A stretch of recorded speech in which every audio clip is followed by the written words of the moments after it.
Bonjour à tous et bienvenue dans cette partie de la formation. Nous avons déjà vu les propriétés de typographie liées aux polices. Maintenant, nous allons commencer par voir comment styler nos puces. Alors, les puces, c'est les icônes de décoration que nous avons en face de nos listes. Alors, si vous voulez, je vais créer une balise nav ici et à l'intérieur, nous allons créer une liste, tout simplement.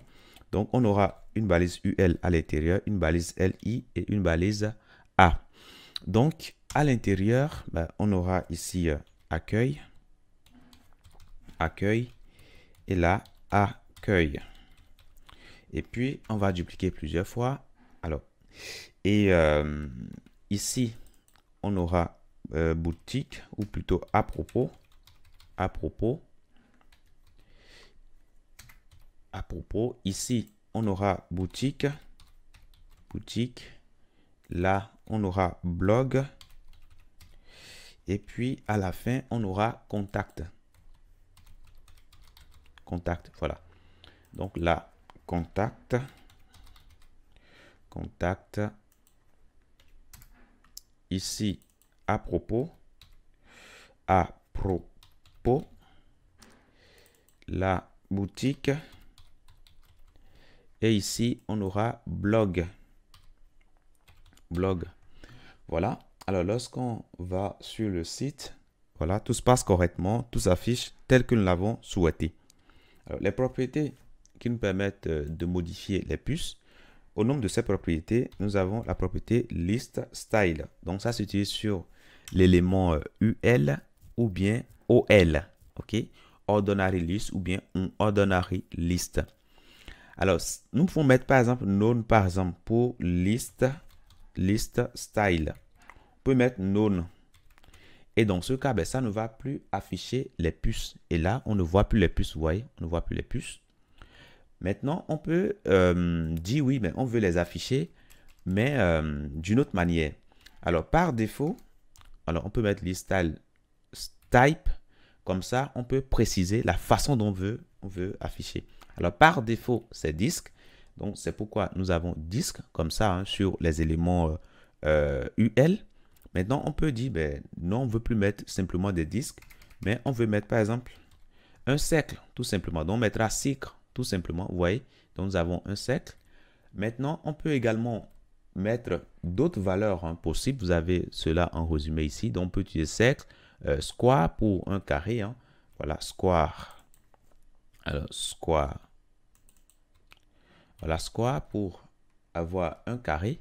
Vous voyez, donc voilà. Donc, vous êtes totalement libre. Vous pouvez jouer à volonté là-dessus. Maintenant, je suppose que nous avons un élément de type OL, par exemple. Un élément de type OL ne va pas se comporter de la même façon déjà par défaut. Par défaut, ce sera simplement une liste ordonnée. Donc, je mets ça. Et puis, ici, si vous voulez, même si je laisse, comme il n'y a plus de balise UL dedans, voilà. Donc, vous voyez, nous avons ceci.